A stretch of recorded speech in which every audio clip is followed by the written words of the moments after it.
السلام علیکم ورحمۃ اللہ وبرکاتہ۔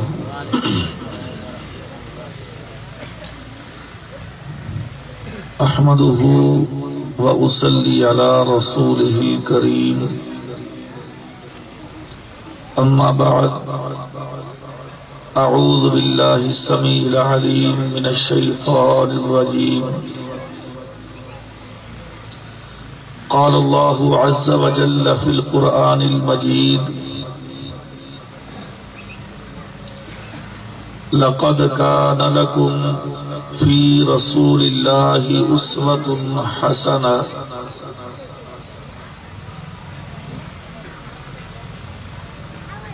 واجب الاحترام بھائیوں، بزرگوں، ساتھیوں، دوستوں اور معزز علماء اکرام اور مہمانان گرامی،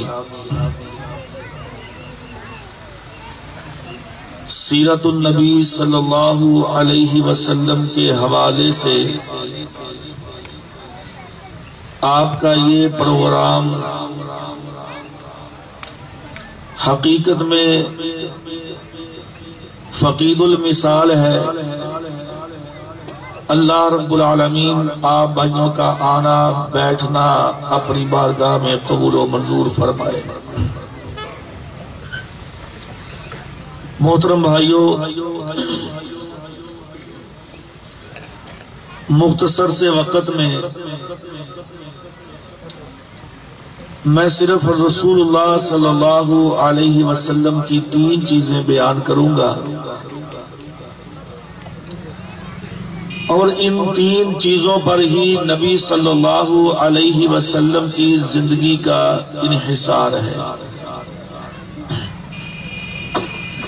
پہلی چیز کہ پیارے نبی صلی اللہ علیہ وسلم آپ کی پیدائش ولادت با سعادت سے لے کر آپ کی وہ عمر کہ جس عمر میں اللہ نے آپ کو نبوت عطا کی، یعنی 40 سال نبی صلی اللہ علیہ وسلم کی زندگی، اور اس کے بعد نبی صلی اللہ علیہ وسلم کی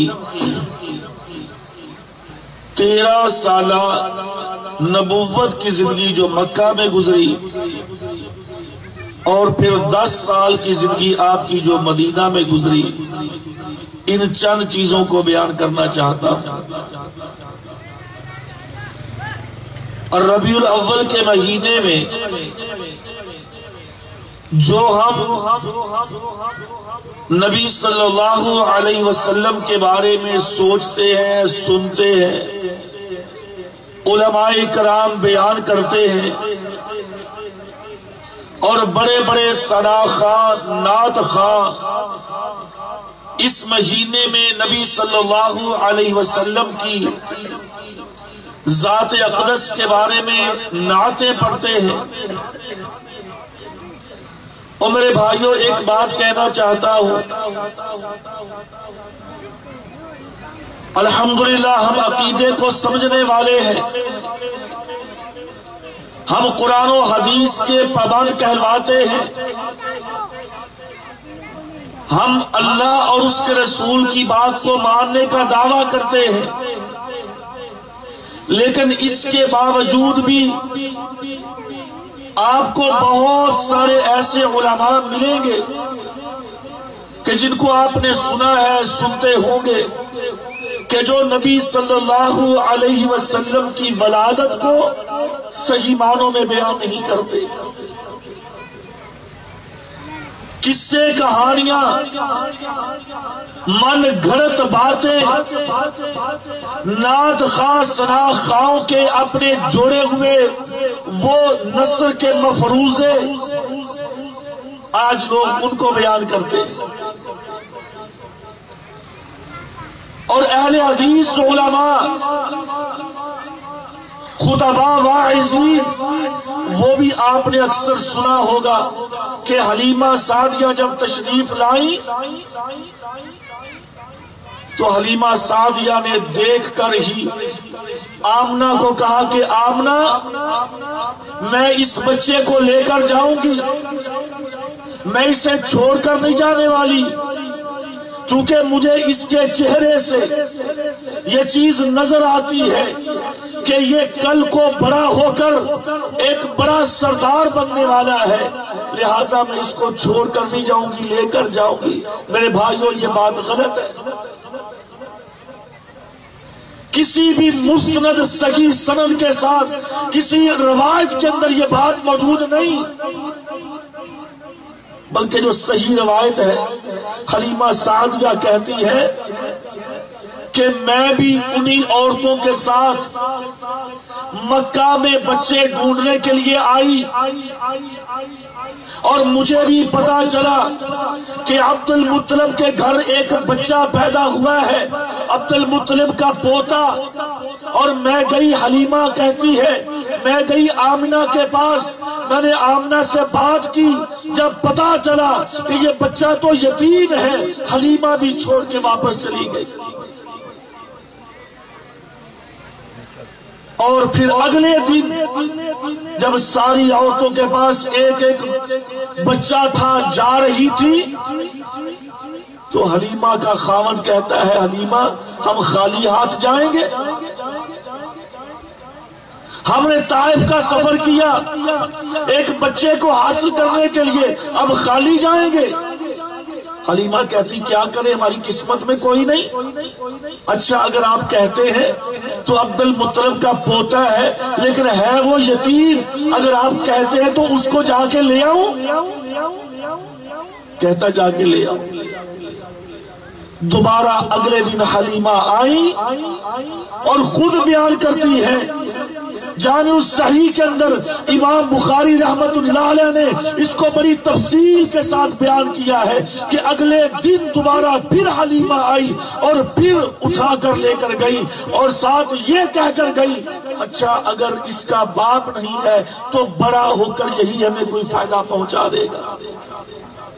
یہ سوچ تھی حلیمہ سعدیہ کی، اور اس سوچ پر حلیمہ اور اس کے شوہر نے پیارے نبی کو اٹھایا۔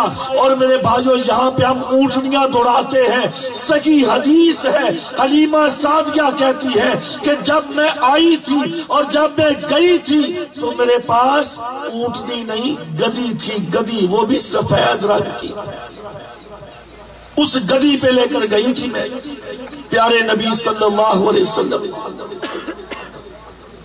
تو میرے بھائیوں یہ ولادت باسعادت، اور اس میں غلو کتنا کیا، جیسا کہ وہ شیخ اللہ نواز صاحب فرما رہے تھے نا یا اہل الکتاب لا تغلو فی دینکم، غلو نہیں کرنا دین میں۔ ہم نے غلو کیا، اتنا غلو کیا، اور غلو کر کر کے آج آپ دیکھ رہے ہیں کہ اس ربیع الاول کے مہینے میں ہم نے کن کن بدعات کو ایجاد کر لیا سرکاری سطح پہ۔ اور بھائیوں ایسے لوگ کہ جو بدعات کے پجاری اور پھر بدعات کو اسلام کا حصہ اور دین کا جز سمجھ کر اس پر عمل پیرا، سرکاری سطح پہ غیر سرکاری سطح پہ ہمارے محلوں میں ہمارے شہروں بازاروں میں چراغاں کیا جاتا ہے، مساجد کو گھروں کو۔ یہ کیسے کہیں گے کہ ہم اللہ کے رسول کے امتی ہیں؟ پیارے پیغمبر تو ان کو اپنا امتی نہیں مانیں گے، قرآن مجید خود کہتا ہے وَقَالَ الرَّسُولُ يَا رَبِّ إِنَّ قَوْمِي اتَّخَذُوا هَذَا الْقُرْآنَ مَهْجُورًا۔ اللہ فرماتے ہیں قیامت کا دن ہوگا، یہ وہ لوگ کہ جنہوں نے نبی کی بات کو نہیں مانا، جنہوں نے اپنی من مرضیاں کی ہیں، نبی کی ولادت کے اندر، نبی کی وفات کے اندر، نبی کے لیل و نہار کے اندر، نبی کی زندگیوں کے اندر ایک نہیں بے شمار بدعات کو جاری کر دیا ہے، اور پھر یہ دعویٰ کرتے ہیں کہ ہم نبی صلی اللہ علیہ وسلم کے ماننے والے ہیں، ہم نبی کے امتی ہیں۔ میرے بھائیوں ایسے لوگوں کو پیارے پیغمبر کیا کہیں گے؟ وقال الرسول یا ربی ان قومی اتخذوا هذا القرآن مہجورا۔ اللہ کے رسول کہیں گے اے اللہ یہ قوم تو میری ہے، کلمہ تو انہوں نے میرا پڑھا تھا، نام تو انہوں نے میرا لیا تھا، دعویٰ تو یہ میری طرف کرتے تھے، لوگوں کو یہی کہتے تھے، صدقے جائیں یا رسول اللہ، کٹ جائیں آپ کی حرمت پہ اللہ کے رسول، مر جائیں گے ہم آپ کے لیے، لیکن اللہ انہوں نے میری ایک بھی بات نہیں مانی، نبی کی بات نہیں مانی، مولوی کی بات مانی، اپنے بڑے لیڈر کی بات مان لی، پیر کی بات مان لی، اپنے مرشد کی بات مان لی۔ ارے جس کو مرشد رب نے بنا کر بھیجا ہے، جس کو لیڈر ورفعنا لک ذکرک، سب سے بڑا لیڈر تو اللہ نے اپنے نبی کو بنا کر بھیجا ہے، اس نبی کی بات نہیں مانی، پھر کہتا میرے نبی سے تعلق ہے۔ ایسے آدمی کا نبی سے تعلق نہیں ہو سکتا۔ کل قیامت کے دن جب نبی بھی ان سے جدا ہو جائیں گے، جب نبی ان کے خلاف گواہی دیں گے، پھر ان کا کیا انداز ہوگا؟ رب العالمین فرماتے ہیں وَيَوْمَ يَعُضُّ الظَّالِمُ عَلَى يَدَيْهِ يَقُولُ يَا لَيْتَنِي اتَّخَذْتُ مَعَ الرَّسُولِ سَبِيلًا۔ پھر انسان کہے گا ہائے افسوس، ہائے کاش میں رسول کی بات کو مان لیتا، کاش میں رسول کے رستے پہ چلتا، کاش میں نبی کے پیچھے چلتا، اپنے مولوی کے پیچھے نہ جاتا، اپنے کسی بڑے کے پیچھے نہ چلتا۔ اور اللہ فرماتے دوسرے مقام پہ سورہ الاحزاب یوم تقلب وجوہہم فی النار یقولون یا لیتنا اطعنا اللہ واطعنا الرسول۔ کل قیامت کے دن جب جہنم کی آگ کو ان کے گرد جمع کر دیا جائے گا، یا جب ان کو ہاں کر لے جایا جائے گا جہنم کی طرف، جب ان کو جہنم کے پاس لے جایا جائے گا، جہنم کی آگ کے قریب کیا جائے گا، اور جہنم کی آگ ان کے چہروں کو نوچے گی، اور ان کے چہروں کے سامنے جہنم کی آگ کو کیا جائے گا۔ جب جہنم کی آگ کو دیکھیں گے اور پھر یہ بات کہیں گے اطعنا اللہ، کاش ہم اللہ کی بات مان لیتے، کاش اللہ کی اطاعت کر لیتے، وَأَطَعْنَا الرَّسُولَ، اور کاش کے رسول کی اطاعت کر لیتے، پھر اللہ اور اس کے رسول یاد آئے گا۔ اور ابھی دنیا میں اگر کوئی کہتا ہے بھئی اللہ اس کے رسول کی بات مان لو، تو کہتے ہیں کہ ہماری تو 7 پشتوں نے یہ کام نہیں کیا، ہمارے تو باپ دادے نے یہ کام نہیں کیا، ہم کیسے کر لیں؟ ہمارے تو مولوی صاحب بھی یہ کرتے آ رہے ہیں، ہمارے تو باپ دادے بھی کرتے آ رہے ہیں، وہ سارے جھوٹے ہیں۔ آگے سے کہتے ہیں وہ جھوٹے، ان کو پتا نہیں ہے دین اسلام کا۔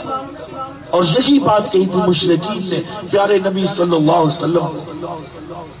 یہ میں آگے آ کے بیان کرتے ہیں کہ 40 سال کے بعد پھر کیا ہوا تھا۔ پیارے پیغمبر صلی اللہ علیہ وسلم کی اطاعت اس وقت یاد آئے گی قیامت کے دن، پھر بندہ کہے گا کاش اللہ اس کے رسول کی اطاعت کر لیتا۔ اور ساتھ کیا کہتا ہے؟ ربنا انا اطعنا سادتنا وکبراءنا، اے اللہ میں تیرے آگے گزارش کرتا ہوں، اے اللہ میں تیرے آگے ریکویسٹ کرتا ہوں، انا اطعنا سادتنا، یا اللہ ہم سب لوگوں نے، ہم محلے والوں نے، گاؤں والوں نے، شہر والوں نے، ہم پورے ملک والوں نے، ہم نے اطعنا اطاعت کی بات مانی، کن کی؟ سادتنا و کبراءنا، اپنے سیدوں کی بات کو مانا۔ سادات جمع سید کی ہے، سید کی جمع سادات یعنی سردار. اے اللہ ہم نے اپنے سیدوں کی بات کو مانا، اپنے سرداروں کی بات کو مانا، اور فَأَضَلُّونَ السَّبِيلَ، اور انہی سرداروں نے، انہی سیدوں نے، انہی ہمارے وڈیروں نے ہمیں گمراہ کیا. ہمیں تو پتہ نہیں تھا رستے کا، کہاں جانا کہاں نہیں جانا. ہمیں تو ہمارے سیدوں نے کہا کہ ادھر چل پڑو، ہم ادھر چل گئے. ہمارے مولوی نے کہا ادھر چلو، ہم ادھر چل دیے. فَأَضَلُّونَ السَّبِيلَ، تو یا اللہ انہوں نے ہمیں گمراہ کیا ہے، تو پہلے ان کو پکڑ. اور آگے پھر یہ اللہ سے درخواست کرتے ہیں، کہتے ہیں اللہ ہمیں تو عذاب ملے گا لیکن ہماری ایک گزارش، ایک درخواست ہے. کیا درخواست کرتے ہیں؟ فَآتِهِمْ ضِعْفَيْنِ مِنَ الْعَذَابِ وَلَعَنْهُمْ لَعْنًا كَبِيرًا.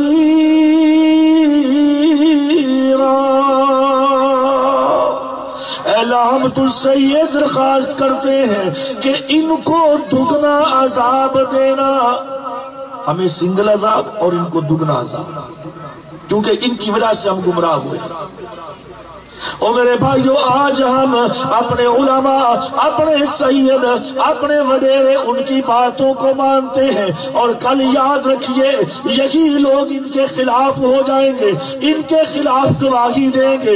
جب یہ لوگ ان کے کام نہیں آ پائیں گے، جب یہ ان کے کام نہیں آئیں گے تو کیسے کام آئیں گے؟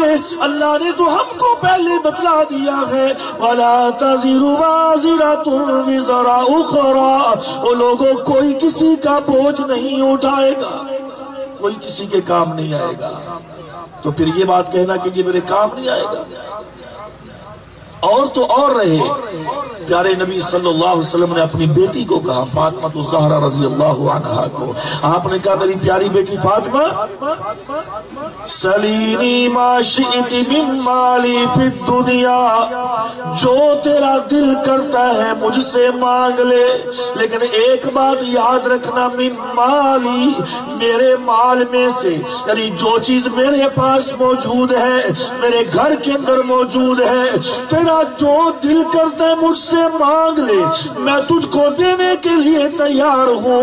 لیکن میری پیاری بیٹی فاطمہ یاد رکھنا، وَلَا أَمْلِكُ لَكِ مِنَ اللَّهِ شَيْئًا، اگر کل قیامت کے دن تجھے اللہ نے تیرے گناہوں کی وجہ سے پکڑ لیا تو میں تیرے کام نہیں آ سکوں گا.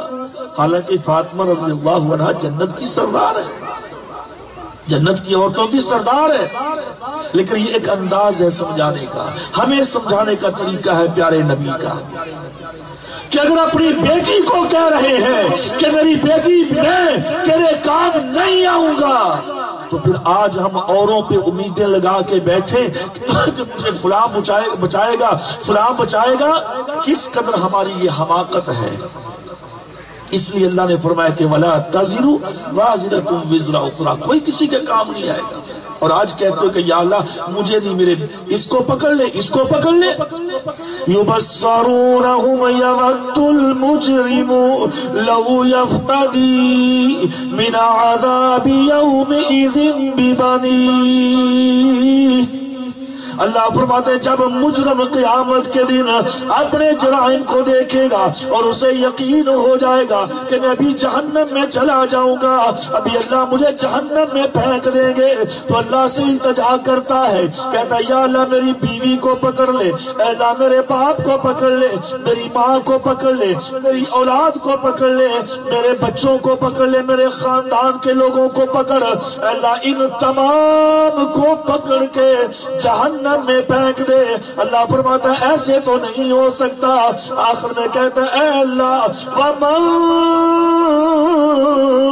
فِي الْأَرْضِ جَمِيعًا، یا اللہ زمین کی ساری کائنات کو پکڑ اٹھا کے جہنم میں پھینک مگر مجھے بچا. اللہ کہتا ہے یہ کیسے ہو سکتا ہے؟ گناہ تو کرے اور جہنم میں کوئی دوسرا جائے. او بھائیو، آج ہم جن کے پیچھے اپنے دین کو بگاڑ رہے ہیں، اپنے عقیدوں کو برباد کر رہے ہیں، اپنے نظریات کو خراب کر رہے ہیں، یہ ہمارے کام نہیں آئیں گے، کل قیامت کے دن ہمیں نظر بھی نہیں آئیں گے۔ اور دوسری بات چونکہ وقت بڑا قلیل ہے، علماء کرام کافی موجود ہیں ماشاءاللہ، حافظ صاحب کا بھی خصوصی خطاب ہوگا، حافظ انور صاحب کا، تو میں اپنی بات کو ذرا سمیٹتا ہوں۔ یہ نبی صلی اللہ علیہ وسلم کی سعادت ولادت کی بات کر رہا تھا کہ آپ تشریف لائے اور اس کے بعد آپ نے اپنا لڑکپن، اپنی جوانی اپنی قوم کے اندر گزاری، اور اس انداز میں گزاری کہ ہر بندہ آپ کو دیکھ کر رشک کرتا تھا،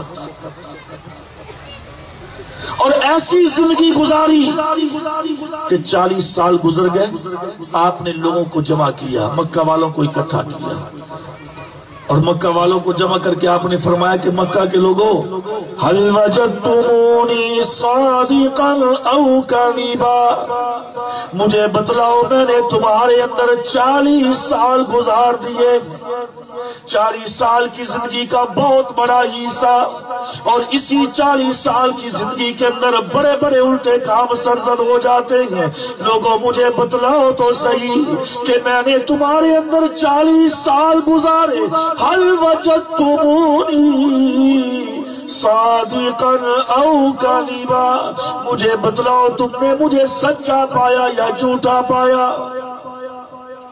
40 سالوں کے اندر تم نے مجھے کیسا دیکھا؟ تمام لوگوں نے بیک زبان یہ بات کہی، ما جربناک الا صدقا، اے محمد بن عبداللہ صلی اللہ علیہ وسلم، ہم کیا بتلائیں تجھے، ہم نے 40 سالوں کے اندر تجھے کبھی پتہ بھی نہیں چلا، ہم نے تیرا امتحان لینے کی کوشش کی، ہم نے تجربہ کیا تیرا، ہم نے جب بھی تجھے دیکھا تو سچا پایا، تیری زبان سے کبھی جھوٹ نہیں نکلا، تیرے معاملات بالکل پاک اور صاف ہے، ہر لحاظ سے تجھ کو ہم نے سچا اور امین پایا، تیرے اندر کوئی کسی قسم کی کج روی نہیں ہے۔ آپ نے فرمایا اچھا اعتماد کرتے ہو، بلیو کرتے ہو مجھ پہ؟ جی کرتے۔ کہا پھر میں ایک پیغام دینے لگا ہوں، 40 سال تم نے میرا تجربہ کیا، ایک پیغام دینے لگا ہوں، یا ایھا الناس قولوا لا الہ الا اللہ،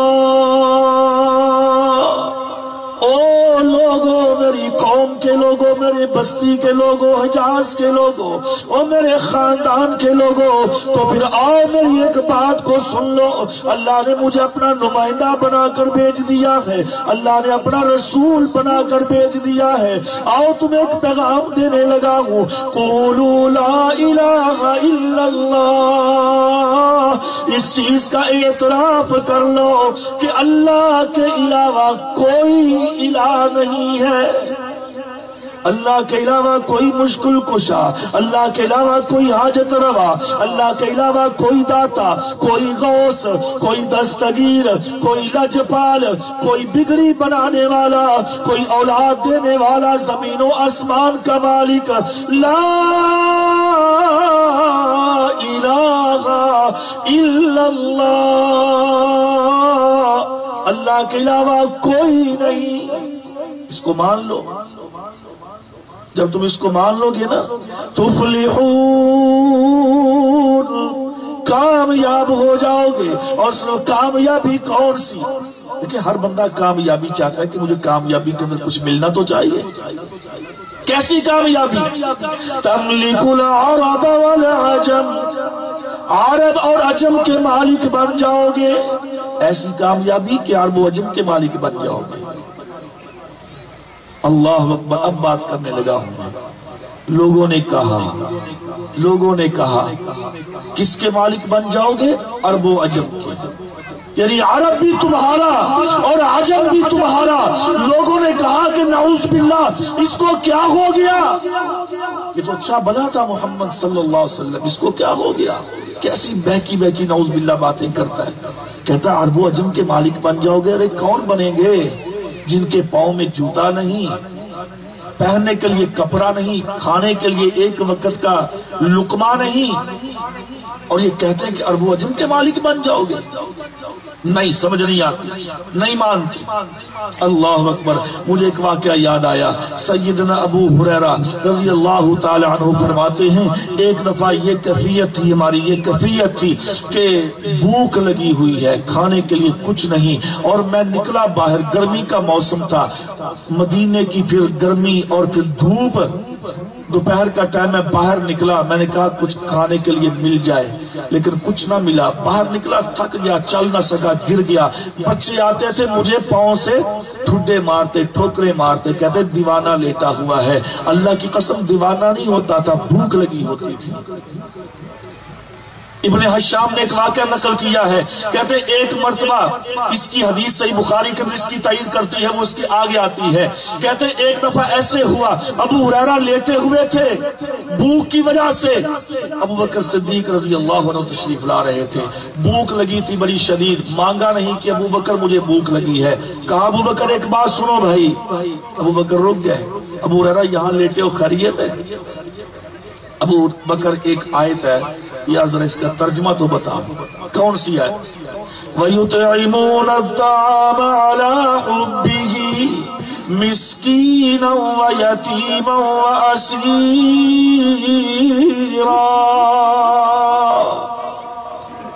اللہ ان لوگوں سے بڑی محبت کرتا ہے جو خود بھوکے ہوتے ہیں لیکن بھوکوں کو کھانا کھلاتے، یتیموں کو، مسکینوں کو، قیدیوں کو کھانا کھلاتے ہیں، انہیں خود بھی بھوک لگی ہے لیکن اپنی بھوک کی پرواہ نہیں کی، یتیموں تو مسکینوں اور اسیروں قیدیوں کی پرواہ کی ہے۔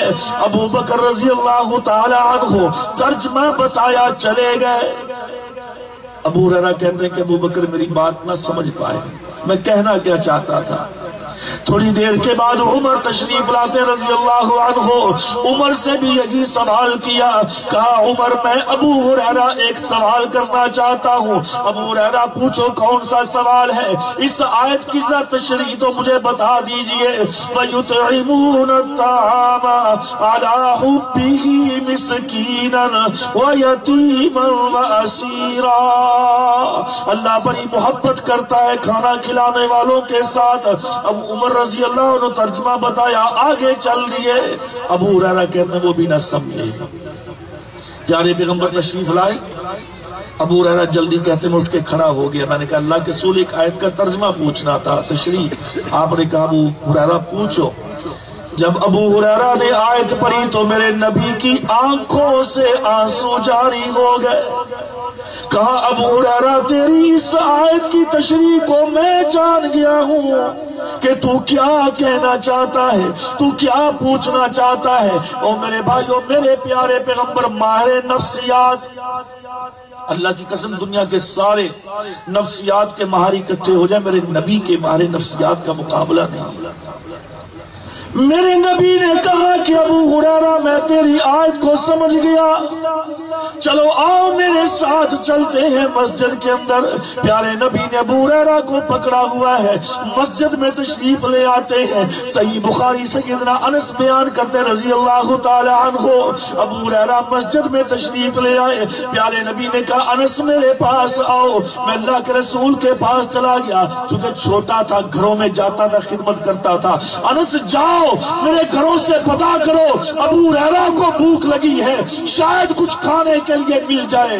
انس کہتے ہیں نبی کے 9 گھر تھے، 9 گھروں میں گیا، ایک بھی لقمہ کھانے کا نہیں ملا، خالی واپس آ گیا۔ کہا اللہ کے رسول کچھ بھی نہیں ملا، خالی آ گیا ہوں۔ اللہ اکبر۔ ابو ہریرہ بیٹھ جاؤ، ادھر بٹھا دیا، تھوڑی دیر انتظار کیا۔ ایک انصاری صحابی دودھ کا پیالہ لے کر آتا ہے، ابو ہریرہ دودھ آ گیا، خوش ہوئے۔ کہا ابو ہریرہ باقی لوگوں کو بھی اٹھا کے لے آؤ جو سوئے ہوئے ہیں، جو لیٹے ہوئے ہیں، مسجد میں رہتے ہیں رہائش پذیر، ہاں جی اس مسجد کے طالب علم، ان کو بھی اٹھا کے لایا گیا۔ ابو ہریرہ ان کو پلانا شروع کر دو، ان کو پلانا شروع کیا، پھر بعد میں خود پیا۔ آپ نے کہا اور پیو، پھر پیا، اور پیو، پھر پیا، اور پیو، کہتے اب تو بس ہو گئی ہے۔ پھر پیارے پیغمبر نے پیا صلی اللہ علیہ وسلم نے۔ تو میں بات کر رہا تھا کہ لوگوں نے کہا یہ نبی محمد صلی اللہ علیہ وسلم کیا کہتے ہیں کہ تملک العرب والعجم، ارے تم عرب و عجم کے مالک بن جاؤ گے، ارے کس عرب و عجم کی بات کرتے ہو، آج تو ان کے پاس کھانے کے لیے لقمہ نہیں ہے اور عرب و عجم کے مالک کیسے بنیں گے۔ اور پھر وقت آیا، دنیا نے دیکھا، یہی ابو ہریرہ رضی اللہ تعالی عنہ ایک شہر کے گورنر بنے ہوئے ہیں اور منہ صاف کرنے کے لیے ریشمی رومال رکھا ہوا ہے۔ اللہ نے اتنا کچھ دے دیا، کبھی کھانے کے لیے بھی کچھ نہیں تھا، اور آج او بھائیو آؤ، مکہ کی زندگی کے بعد، مکہ کی زندگی کے اندر میرے نبی نے جو تکالیف برداشت کی، میرے نبی کے صحابہ نے جو مصیبتیں، جو پریشانیاں برداشت کی اسلام کے لیے، دین کے لیے، یہ دین ہم تک ایسے نہیں پہنچا۔ ارے آپ تو مجھ سے زیادہ بہتر جانتے ہیں، سن 92 ہجری میں یہ دیبل کے ساحل پہ محمد بن قاسم پھر یہاں ان علاقوں سے ہوتا ہوا وہ شور کوٹ ملتان تک پہنچا تھا۔ وہ کون سا دین تھا، وہ کون سا دستور تھا، وہ کون سا نظام تھا؟ رب کعبہ کی قسم ہے یہی قرآن تھا اور یہی حدیث تھی اور یہی دستور لے کر آئے تھے، اور یہ اسلام اس وقت سے یہاں پہ آیا۔ اور آج جب ہمارے ہاتھوں میں آیا، ہم نے اسلام کو بکھیر کے رکھ دیا۔ میں نے ادھر کو کھینچا، اس نے ادھر کو کھینچا، تیسرا اٹھا اس نے ادھر کو کھینچا، اس کو چاروں طرف بکھیر کے رکھ دیا، اور پھر الزام کیا لگایا؟ مولویوں نے اسلام کو بگاڑ دیا۔ مولوی کی بات میں کرتے ہیں، پہلے میں بتاؤں کہ میں نے اسلام کو کیا سمجھا ہے۔ اور میری تو کیفیت یہ ہے کہ مجھے بی بی سی پہ، مجھے CNN پہ، مجھے کافروں کے میڈیا پہ، مجھے الیکٹرانک اور پرنٹ میڈیا پہ زیادہ یقین ہے، اللہ کے قرآن پہ مجھے یقین ہی نہیں ہے، نبی کے فرمان پہ یقین نہیں ہے۔ میرے نبی نے فرمایا 1400 سال پہلے کہا، آپ نے کہا یہ جہاد اسلام کا غلبہ، اور اس غلبے کے لیے ایک جماعت قیامت تک لڑتی رہے گی، جہاد ہوتا رہے گا حتی تقوم الساعہ، قیامت کے قائم ہونے تک۔ نبی کی بات پہ یقین نہیں آیا، تھوڑی سی پابندی لگتی ہے، تھوڑے سے معاملات وہ الجھتے ہیں۔ ہاں جی، بی بی سی نے رپورٹ شائع کر دی، ہمارا میڈیا کھڑا ہو گیا، جہاد بند ہو گیا۔ میں نے بھی کہہ دیا بند ہو گیا، جہاد بند ہو گیا۔ لوگوں نے کہا نہیں ہوتا ہے، ارے چل مولوی صاحب جہاد بند ہو گیا ہے، میڈیا بتلا رہا ہے، پابندیاں لگ گئی ہیں۔ اور میرے بھائیوں، میرا رب کہتا ہے جہاد قیامت تک رہے گا۔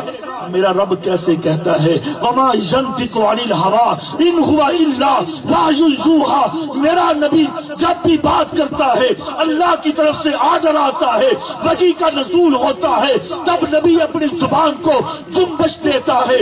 اس وحی کی زبان نے کہا کہ لا تقوم الساعہ، قیامت تک جہاد رہے گا۔ اور میں نے نبی کی بات کو جھوٹا نعوذ باللہ سمجھا، میڈیا کی بات کو سچا سمجھا۔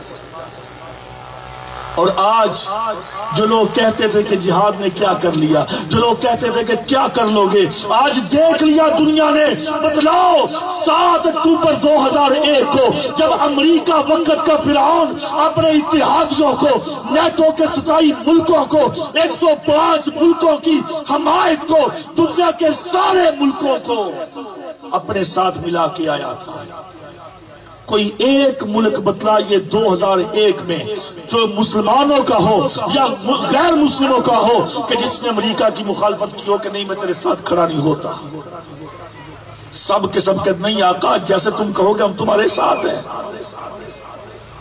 اپنے وسائل بھی دیے، اپنے افراد بھی دیے، اور 27 ملکوں کی۔ اور یہاں پر ایک بات کہنا چاہتا ہوں، جب ہم بات کرتے تھے نا کہ مجاہدین نے روس کو توڑ دیا، مجاہدین نے رشیا کے 27 ٹکڑے کیے، Azerbaijan, Chechnya, Turkmenistan, Tajikistan, Uzbekistan, یہ ساری ریاستیں 1992 میں آزاد ہوئی، 92 میں آزاد ہوئی ہے۔ لوگ پتہ کیا کہتے تھے؟ یہ جو لنڈے کے لبرل ہیں، لنڈے کے لبرل جو بڑے دانشور کہلاتے ہیں، کہتے ہم بڑے زیرک ہیں، ہمارا بڑا شعور ہے، جنہوں نے صحافت، جرنلسٹ، پتہ نہیں کیا کیا عہدے حاصل کیے ہوئے ہیں، کہتے ہیں فوجی مولوی صاحب اس وقت تو امریکہ ساتھ تھا اس لیے رشیا کو توڑ دیا تھا۔ بتلاؤ اب کون ساتھ تھا؟ ہم اس وقت بھی کہتے تھے، ہم آج بھی کہتے ہیں، رب کعبہ کی قسم ہے دنیا ساتھ چلے یا نہ چلے، ہمارا رب ہمارے ساتھ ہے۔ بھائی کہہ رہے تھے نا، ہم روک رہے ہیں باطل کو، جو چاہے ہمارے ساتھ چلے، یہ رستہ جنت کو جاتا ہے، جو چاہے ہمارے ساتھ چلے۔ ساری دنیا نے مخالفت کی اور مخالفت کر کے دیکھ لی، آج سے نہیں 1400 سال پہلے جب میرے پیارے پیغمبر مدینہ میں پہنچ کر اپنے ساتھیوں کو تیار کر کے نکلتے ہیں میدان میں، کہتے آؤ چلتے ہیں، جنگ احد کی بات کر رہا ہوں۔ اس وقت بھی ایک دانشور ٹولہ تھا، میں بس اپنی بات کو ذرا سمیٹ رہا، اس وقت بھی ایک دانشور ٹولہ اٹھا، انہوں نے کہا کہ نہیں، ہم محمد صلی اللہ علیہ وسلم کے ساتھ مل کر باہر نہیں لڑیں گے، ہم مدینہ میں رہ کے لڑیں گے۔ بات لمبی ہے، میں بس اختصار کے ساتھ بیان کرتا ہوں۔ کہنے لگے کہ نہیں، ہم مدینہ میں رہ کر دفاع کریں گے۔ صحابہ نے کہا، نبی نے کہا نہیں، ہم احد میں جائیں گے۔ ان کی بات نہ مانی گئی۔ جب میرے آقا میدان احد میں چلے گئے، اللہ کی طرف سے جو ہونا تھا وہ ہو گیا۔ مسلمانوں کو تھوڑے سے زخم لگے، مسلمانوں کو تھوڑی سی پریشانی کا سامنا کرنا پڑا، اور یہ بے ایمان بولے، یہ دانشوروں کا ٹولہ، یہ 300 کے قریب، کہتے دیکھا نا، ہم نے کہا تھا ہماری ماں لیتے تو نقصان نہ اٹھاتے۔ آج بھی لوگوں نے کہا، ہم نے کہا تھا نا، بلکہ آپ تو نہیں، پہلے کہا تھا۔ جب امریکہ آیا نا 7 اکتوبر 2001 میں، اور امریکہ نے آتے ہی کارپٹ بمباری کی، ہاں جی، ڈیزی کٹر، کلسٹر اور یہ بڑے بڑے بم برسائے، ملکوں کا اتحاد ساتھ ملا لیا، اور آئے دن مجاہدین کا قتل عام کیا، بچوں پہ بمباریاں کی، جنازوں شادیوں پر اس نے کارپٹ بمبنگ کی اور اعضاء کو بکھیر دیا فضاؤں میں۔ اس وقت لوگوں نے کہا تھا، ہم نے کہا تھا امریکہ سے پنگا نہ لو، ہم نے کہا تھا امریکہ کے ساتھ پنگا نہ لو، یہ رشیا نہیں امریکہ ہے۔ یہی بات اس وقت عبداللہ بن ابی اور اس کے حواریوں نے کہی تھی، ہم نے کہا تھا کہ محمد صلی اللہ علیہ وسلم احد میں نہ جائیں، یہیں پہ رہ کے لڑے، ہم ان کے ساتھ لڑائی کریں گے۔ اور کیا ایک بات کہتا ہوں، کیا کہا تھا بولا عبداللہ بن ابی نے؟ کہتا تھا میں نے کب جہاد کا انکار کیا۔ آج ہمارے بھی دانشور کچھ کہہ دیتے، توبہ توبہ مولوی صاحب، ہم جہاد کا انکار کر کے جہنم میں جانا چاہتے ہیں، ہم جہاد کا انکار نہیں کرتے۔ جہاد تو قرآن کا حکم ہے، جہاد تو نبی کا عمل ہے، جہاد تو نبی کی سنت ہے، جہاد تو صحابہ کا چہیتا عمل ہے، جہاد کے لیے صحابہ اپنی جانیں قربان کر دیتے تھے۔ ارے جہاد کے لیے تو انہوں نے اپنا گھر بار سب کچھ لٹا دیا تھا، کیسے ہم جہاد کا انکار کر سکتے ہیں؟ لیکن نہیں، پالیسیاں ٹھیک نہیں ہے، کہتے تھے پالیسی ٹھیک نہیں ہے۔ آج بھی لوگ کہتے ہیں ہم کشمیر کے جہاد کا انکار نہیں کرتے، افغانستان کے جہاد کا انکار نہیں کرتے، فلسطین کے جہاد کا انکار نہیں کرتے، ہم عراق اور دیگر ممالک کے جہاد کا انکار نہیں کرتے، ہم حافظ سعید کے جہاد کا انکار نہیں کرتے، لیکن بس مسئلہ پتہ کیا ہے؟ پالیسیاں ٹھیک نہیں ہے۔ ارے بتاؤ کس کا نظریہ ہے یہ؟ عبداللہ بن ابی کا۔ اس نے کہا تھا یہ پالیسیاں غلط ہیں، میری پالیسی کے مطابق چلو۔ آج بھی کہتے ہیں کہ ہماری پالیسی کے مطابق چلو، ہم تمہارے ساتھ جہاد کریں گے۔ اور میرے بھائیوں بات لمبی نہ ہو جائے، میں آخری بات کرنا چاہتا ہوں۔ میرے پیارے نبی صلی اللہ علیہ وسلم نے کہا لوگوں آؤ چلتے ہیں، جنہوں نے نکلنا تھا وہ ساتھ چل دیے، اور اس وقت بھی یہ سب سے پوری سچویشن سامنے تھی اور نظر آ رہا تھا ہمارے پاس کیا ہے، وسائل نہیں ہے، افراد نہیں ہے، اور اللہ کو بھی علم تھا۔ اللہ نے ایک آیت نازل کی، اور بھائیو ذرا اس آیت پہ غور کرنا۔ اللہ نے فرمایا فَقَاتِلْ فِي سَبِيلِ اللَّهِ لَا تُكَلَّفُ إِلَّا نَفْسَكَ وَحَرِّزِ الْمُؤْمِنِينَ عَسَى اللَّهُ أَن يَكُفَّ بَعْسَ الَّذِينَ كَفَرُوا وَاللَّهُ أَشَدُّ بَعْسًا وَاللَّهُ أَشَدُّ تَنْكِيلًا۔ اللہ نے کہا میرے نبی میں آپ کو ایک بات بتلانا چاہتا ہوں، اے میرے نبی لا تکلف الا نفسک، اہل علم موجود ہیں، عربی کو سمجھنے والے موجود ہیں، گرامر کو جاننے والے موجود ہیں، مجھے بتلائیے لا تکلف یہ کون سا صیغہ ہے؟ لا تکلف الا نفسک یہ کون سا صیغہ بنتا ہے؟ اور پیچھے آئیے فقاتل، فقاتل باب مفعلہ، باب مفعلہ ہے، فقاتل اس کا کیا معنی؟ فقاتل اے نبی لڑیے، اے نبی لڑیے، وہ آپ سے لڑیں گے، آپ ان سے لڑو گے، دونوں طرف سے لڑائی۔ فقاتل فی سبیل اللہ، اے میرے نبی آپ کا کام ہے، آپ نے قتال کرنا ہے، آپ نے جہاد کرنا ہے۔ لا تکلف الا نفسک، ایک بات یاد رکھیے، اگر آپ جہاد کے لیے نہ نکلے، اے میرے نبی اگر آپ جہاد کے لیے نہ نکلے، سارے نبیوں کے سردار ہو، دونوں جہانوں کے سردار ہو، اور سارے انبیاء کے امام ہو، آج آپ پہ ختم نبوت کا چہرہ، ختم نبوت کا تاج سجا ہوا ہے، آپ نبیوں کے امین بھی ہو، امام بھی ہو، اور اللہ کے خاص مہمان بھی ہو، یاد رکھیے لا تکلف الا نفسک، اگر آپ جہاد کے لیے نہ نکلے اللہ نے آپ سے پوچھ لینا ہے نبی بتاؤ تم جہاد کے لیے گئے تھے کہ نہیں گئے تھے؟ اکیلی جان ہے، صیغہ امر واحد کا ہے یہ، اکیلے آپ نکلیے، کوئی ساتھ چلتا ہے تب بھی ٹھیک ہے، کوئی ساتھ نہیں جاتا تو نہ صحیح۔ ہاں آپ کا ایک کام ہے کہ حرِّزِ المؤمنین، مومنوں کو آپ ترغیب دیں، مومنوں کو آپ ترغیب دیں، ان کو آپ جہاد کے لیے ابھاریں، آپ کے ساتھ چلیں گے تو یہ اچھی بات ہے۔ تو میرے محترم بھائیوں، یہ نبی کی زندگی ہے، پہلی ولادت کی، اور دوسری مکہ میں آپ نے دعوت کا کام کیا، لوگوں نے آپ کی دعوت کو نہیں مانا، آپ کی ذات سے محبت کی، اللہ کی قسم ابو جہل تھا، ابو لہب تھا، عتبہ شیبہ ولید مغیرہ، یہ سارے بے ایمان کافر تھے، کسی ایک کافر نے نہیں کہا مجھے نبی سے محبت نہیں ہے، سب کہتے تھے ہمیں تو بڑی محبت ہے، لیکن ذات سے محبت کرتے تھے، نبی کی ذات سے، نبی کی بات سے محبت نہیں کرتے تھے، نبی کی بات سے اختلاف تھا۔ آج ہمارے مسلمانوں کا یہ حال ہے، نبی کی ذات سے محبت کرتے ہیں، نبی کی ذات پر بڑا بڑا کچھ کر جاتے ہیں، لیکن جب نبی کی بات آتی ہے پھر کہتے ہیں نہیں نہیں نہیں نہیں، وجدنا علیہ آباءنا اولو کان آباؤہم لا یعقلون شیئا ولا یہتدون، میرے باپ دادا یہ کام ہی نہیں کرتے تھے، میں کیسے یہ کام کروں؟ اور آخری بات، تیسرا مرحلہ مکی کے بعد مدنی زندگی کا، مدنی زندگی میں میرے نبی نے اسلام کو غالب کیا ہے، اسلام کو پھیلایا ہے، اسلام کے لیے لڑے ہیں، اسلام کے لیے نکلے ہیں، اسلام کے لیے میرے نبی نے اپنے گھر کو چھوڑا، اسلام کے لیے میرے نبی نے اپنے علاقے کو چھوڑا، اسلام کے غلبے کے لیے اپنے صحابہ کو شہید کروایا، اور اللہ نے کتنی جلدی صلہ دے دیا۔ آج بھی مجاہدین نے نبی کی اس سیرت پہ عمل کیا، اللہ نے 20 سالوں کے بعد 7 اکتوبر 2001 میں ان کو اللہ نے آزمائشوں میں ڈالا، اور آج 2021 میں اللہ نے سرخرو کر دیا۔ نبی کی سیرت پہ عمل کیا تو کامیابیاں ایسے ملتی ہیں۔